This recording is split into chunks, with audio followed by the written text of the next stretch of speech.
es decir, los ligamentos glenohumerales no se van a cargar, pero por lo contrario, tengo una protracción excesiva, tengo unos hombros adelantados o tengo un síndrome del cruzado superior que se define como una cabeza adelantada, como unos hombros protuidos, con un pectoral acortado y un serrato anterior débil, pues es un paciente que va a tener mucho más riesgo no solo de hacer una inestabilidad, sino también de pinzar el hombro. Entonces, si ustedes se fijan, estos dos pacienticos que tengo acá, este es un chico de baloncesto, vemos la hiperactividad del trapecio, vemos que no están en la misma posición las escápulas, es una escápula disquinética al momento de hacer la valoración, confirma que tanto la cinética como la cinemática está alterada. Esta es otra pacientica que hace baloncesto, ya vemos que está empezando el proceso de disquinesia, para ella es fundamental, sobre todo para el lanzamiento y para lo que realiza, tener una escápula en una posición correcta. Esto va a garantizar que la fuerza cuando lance su balón pues sea más efectiva. Entonces hablamos de los ejercicios de control escapular. El objetivo de esos ejercicios de control escapular es la cinética y la cinemática de la escápula. ¿Qué debo tener en cuenta al momento de plantear un ejercicio? Primero, que el paciente debe ser consciente de la retracción escapular. ¿Qué quiere decir? Que cuando yo le diga a mi paciente que lleve los hombros hacia atrás, que pegue las paletas, que pegue los omóplatos, el paciente entienda y sea consciente de ese movimiento. Antes de empezar a pedirle que eleve el hombro, debo garantizar de que sea una retracción de escápula consciente. 2, el ejercicio de control escapular debe involucrar el trapecio, fibras inferiores y el serrato. Son los estabilizadores claves en estos pacientes. Y 2, debo involucrar ejercicios que flexibilicen el pectoral menor. ¿Se acuerdan que les hablaba en la diapositiva anterior que hay un síndrome del cruzado superior o posterior que se caracteriza porque el pectoral está acortado y el serrato está muy débil? Entonces, los ejercicios de control escapular, al momento de plantearlo, debo tener en cuenta lo que les acabo de decir. Como punto clave, les cuento que los ejercicios de control escapular, fortalecimiento progresivo del manguito rotador y musculatura periescapular son efectivos a corto y a largo plazo en las inestabilidades de hombro. Otro tipo de ajuste escapular, bueno, acá es un pacientico, acá el ejercicio, la indicación simplemente es que lleve los hombros hacia atrás. Si ustedes se fijan, este señor hace su ejercicio, es consciente, pero este señor se le dificulta absolutamente hacerlo. Es una escápula plana, se puede ver un poco la atrofia, del infraespinoso. Es una escápula que antes de pedirle, o es un hombro que antes de pedirle que lo eleve, necesito que la escápula torácica realmente esté trabajando. Entonces, la invitación, colegas, es que iniciemos con los ejercicios de ajuste escapular. Vamos desde lo básico a lo élite, desde la poca carga. Es importante la calidad, más no la cantidad cuando hablamos de miembro superior. Les muestro acá, esto es un ejercicio de retracción escapular, un ejercicio mucho más avanzado. Acá ustedes se fijan, la indicación es que pegue las escápulas, que pegue los omóplatos, que pegue las paletas. Si ustedes se fijan, es un movimiento asimétrico, el paciente debe hacer mucha maniobra, debe compensar para mover su escápula, hace la elevación con el trapecio fibra superior, pero no hace la retracción escapular, que es el movimiento que necesito para posicionar mi escápula. Si recordamos un poco de anatomía, la escápula no está vertical, la escápula tiene una posición que es una anteversión de 30 grados y el húmero tiene una posición que es retroversión de 30 grados. Es decir, el húmero está hacia atrás y la escápula hacia adelante, pero en nuestros pacientes vemos que ocurre todo lo contrario, los húmeros están totalmente adelantados. Acá les muestro otro pacientico, ahí vamos a ver las variaciones que se pueden hacer con los ejercicios de retracción escapular. Ahí vamos a ver desde lo más básico hasta lo más complejo. Es un paciente que, si ustedes se fijan, a pesar de que hace el movimiento, esta escápula es mucho más lenta, el movimiento no es tan simétrico. Es un paciente que, a pesar que alza no sé cuántos cientos de kilos en CrossFit, es un ejercicio que es desgastante para él, es un ejercicio que le cuesta bastante a este paciente. Lo podemos iniciar desde bases estables hasta bases inestables. Haciendo una revisión para esta presentación, me gustó bastante esta revisión sistemática porque recalcaban la importancia de los ejercicios o las flexiones de pecho, desde las flexiones de pecho más simples hacia las más complejas. Les cuento que lo que nos decían es que han demostrado efectos positivos sobre la estabilidad de la articulación escapulohumeral, ya que reclutan los músculos estabilizadores de la escápula y producen una menor amplitud y activación electromiográfica de los músculos motores primarios, es decir, de todo lo que tiene que ver con el deltoides. Son ejercicios o las flexiones de pecho en las diferentes variaciones, les decía, desde lo más básico hacia lo más élite, me garantiza un trabajo del serrato, me garantiza un trabajo del trapecio fibras inferiores, me garantiza un campaneo de la escápula. En cuanto a las cadenas cinéticas cerradas, según la evidencia, no existe una evidencia, o bueno, no encontré haciendo esta búsqueda que me diga que es mejor una cadena cinética cerrada o es mejor una cadena cinética abierta. Definitivamente no, pero sí da unas ventajas las cadenas cinéticas cerradas. Dice que tiene ventajas porque disminuye la posibilidad de comprimir el manguito rotador. Recuerden que cuando hacemos cadenas cinéticas abiertas por encima de los 90 o 110 grados, hay probabilidad de pinzar, es donde ocurre la mayor probabilidad de pinzamiento en esos rangos de movimiento. Se desarrolla una actividad importante cuando uso cadenas cinéticas cerradas, sobre todo del serrato, y disminuyo la hiperactividad del trapecio fibras superiores. Acá les muestro, esta es mi querida Yudoka, estábamos haciendo un trabajo de retracción escapular en cadena cinética cerrada.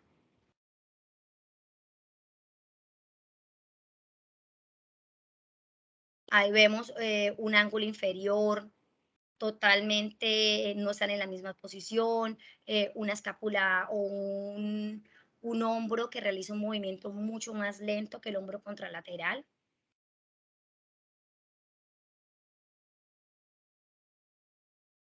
Otro punto importante, ya pasando de todo lo que tiene que ver con el ajuste escapular o con la activación de la escápula, es el ejercicio de control neuromuscular y la fuerza del manguito rotador.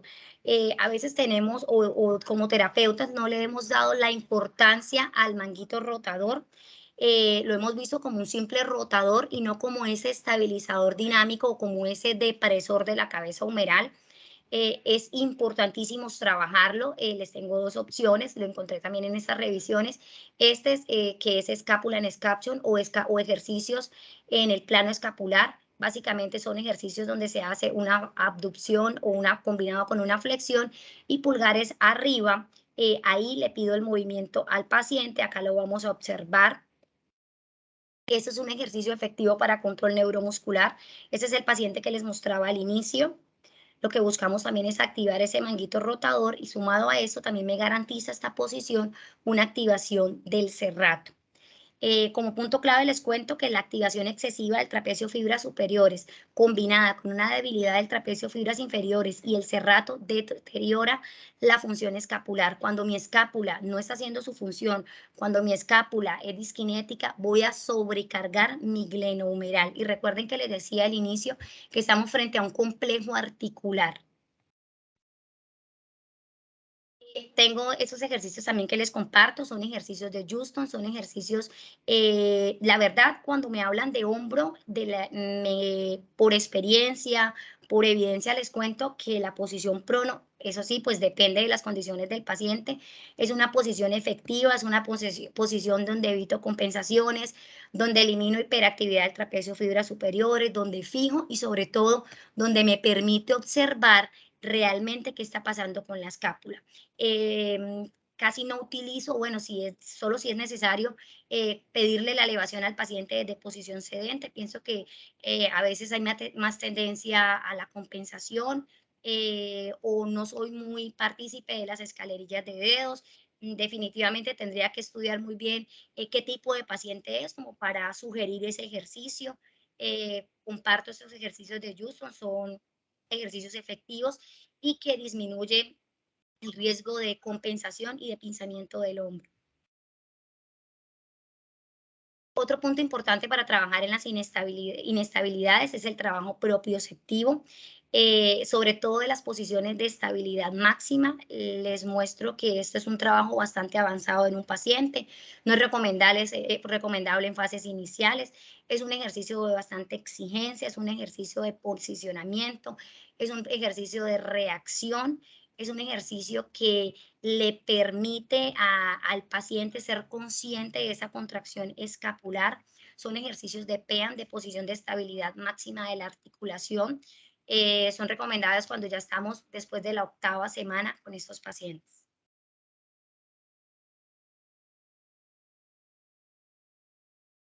Por último, les quiero compartir el protocolo de rehabilitación de pacientes con reparación artroscópica tipo Bankart. Les aclaro que es sacado tal cual de la guía de terapeutas americanos, que lo tomé tal cual como lo refieren ellos.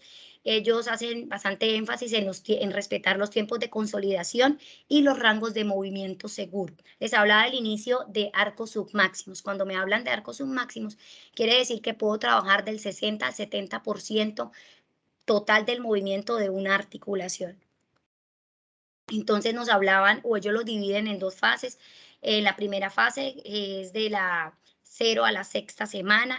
Son muy claros en decir que es una protección máxima del reparo, que se hace el control del dolor y la respuesta inflamatoria, que se debe asegurar la función escapular, que se deben trabajar ejercicios de estabilización escapular y realizar elevación con protección, pero teniendo en cuenta estos movimientos protegidos. Si ustedes se fijan, no me voy a leer a detalle, pero si ustedes se fijan, ahí están muy específicos cuáles son los rangos o cuál es el rango protegido o el rango permitido para trabajar en ese tipo de pacientes. Es importante explicarle al paciente, empezar a trabajar en ellos y sobre todo aclararles que es un proceso que se va de forma progresiva y debemos estar respetando todo lo que tiene que ver con el reparo que realizaron. ¿Cuáles son las precauciones? Evitar dormir sobre el lado operado, evitar levantar objetos con las manos juntas, evitar cargas de peso con hombros extendidos y actividades por detrás de la espalda. La semana 7ª a la 12ª semana es una semana donde el trabajo es totalmente diferente. Nos enfocamos en restablecer los arcos de movilidad articular, restablecer la fuerza del manguito rotador. Podemos optar por ejercicios de Houston, ejercicios en posición de plano escapular, ejercicios de retracción escapular, ejercicios en cadenas cinéticas cerradas, cadenas cinéticas abiertas, todos los ejercicios que les contaba en las diapositivas anteriores. Como punto clave les cuento que no todos los músculos se fortalecen con peso. Los músculos del hombro son pequeños, se fatigan rápido. El fortalecimiento va aumentando con repeticiones. Entonces es importante, en vez de ir aumentando el peso, ir aumentando las repeticiones en esos tipos de pacientes. Para concluir con mi intervención, el fortalecimiento apropiado de los músculos estabilizadores dinámicos del hombro y los patrones de control neuromuscular adecuados son cruciales para prevenir las lesiones de hombro, independientemente que sea una inestabilidad o un pinzamiento. Es importante que reconozcamos que no estamos frente a una sola glenohumeral, sino que estamos frente a 5 articulaciones, que no estamos frente a un deltoides, sino que estamos frente a una escapulotorácica, a un serrato importante, a un trapecio fibras inferiores importantes, a un trapecio fibras superior que se hiperactiva con cualquier cosa. Entonces la invitación, colegas, es a ser más observadores con nuestros pacientes y sobre todo a dar unas buenas recomendaciones a ellos. Muchísimas gracias. Doctora Diana, excelente presentación. Muchas gracias por su participación. Y en este momento invitamos a los ponentes que se encuentran en la sala para que nos acompañen prendiendo su cámara y vamos a realizar las preguntas que el público desee. Para tal fin, les pedimos a las personas que levanten su mano a través del link de reacciones, del icono de reacciones que se encuentra en la parte superior de su pantalla. Agradeciéndoles a todos por haber asistido, por haber aceptado esta convocatoria, agradeciendo también a los ponentes que en este momento ya debieron retirarse debido a sus compromisos quirúrgicos y clínicos, pues ya muchos de ellos van camino a recibir sus turnos de la noche. Entonces, si alguien desea hacer alguna pregunta para los participantes, por favor levante la mano y con mucho gusto les daremos la palabra, perdón.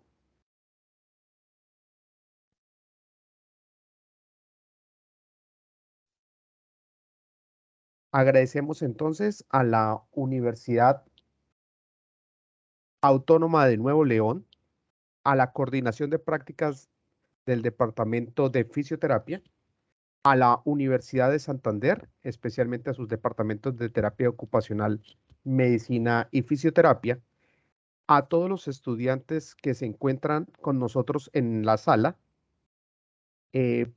Doctor García, muchísimas gracias nuevamente. Gracias por haber confiado en la organización, en este evento. Como universidades amigas, doctor Beltrán, doctor García, siempre bienvenidos a esta su Universidad de Pamplona. Esperamos tenerlos acá muchas veces más. Y como siempre hemos hablado con el doctor Beltrán, estamos a puertas de hacer nuestro primer curso presencial de las dos facultades para aportar un poquito al desarrollo de nuestra región y especialmente de este nororiente colombiano. Gracias de mi parte, agradecer la invitación y con todo gusto, sea un honor poder estar con ustedes presencialmente. La verdad es de que me encanta Colombia y agradecer a la Universidad de Pamplona por todo el apoyo y créanlo que muy satisfactoriamente por todo lo que se ha dado en este curso y lo que podamos aportar. Estaremos presentes siempre. Muchas gracias por la invitación.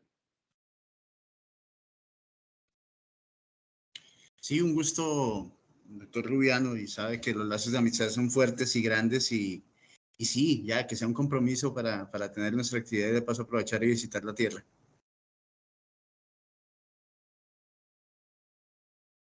Doctora Daisy, muchísimas gracias. Gracias a todas las profesoras de la UDES y del Departamento de Terapia Ocupacional que se conectaron con nosotros, a todas las estudiantes de prácticas que están conectadas.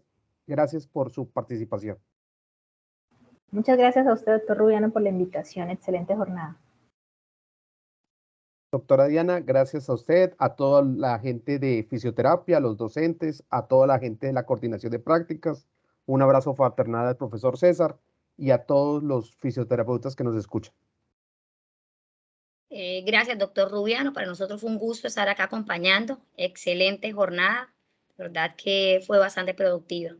Muchísimas gracias. Doctor Carrión, un abrazo inmenso.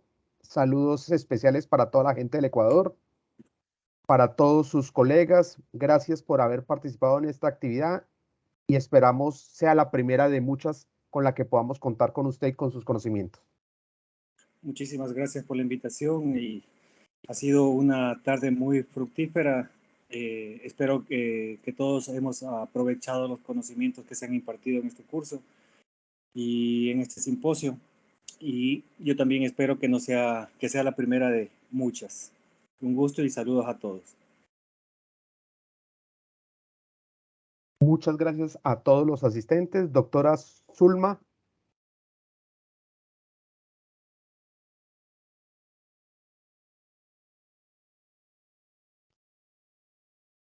Doctora Zulman, ¿se encuentra? Sí, doctor. Muchísimas gracias. Usted ha sido la columna vertebral de esta jornada. Muchísimas gracias por su participación y por acompañarme en esta nueva locura. Muchas gracias, doctor. Usted sabe que siempre pues estaré presente en todas las actividades que usted ha programado. Lo felicito. Excelente jornada. Un saludo muy especial a todos los ponentes que nos acompañaron el día de hoy. A nuestros estudiantes también que mediante estos actividades, pues ellos les permiten que enriquezcan mucho más su conocimiento. Gracias a todos los que nos acompañaron. Una muy feliz tarde. Un abrazo gigante para todos los expositores y para todos los estudiantes que nos acompañan. Un abrazo también inmenso para todos los estudiantes del Departamento de Psicología que se unieron entendiendo la mano como esa esencia fundamental de la transmisión de todo lo que es ese cerebro, corazón, vida. Gracias a todos. Feliz tarde para todos, feliz noche y feliz amanecer para los que están en Europa. Que estén muy bien. Bueno, un gusto. Gracias. Gracias, hasta luego. Hasta pronto. Muchas Saludos. gracias.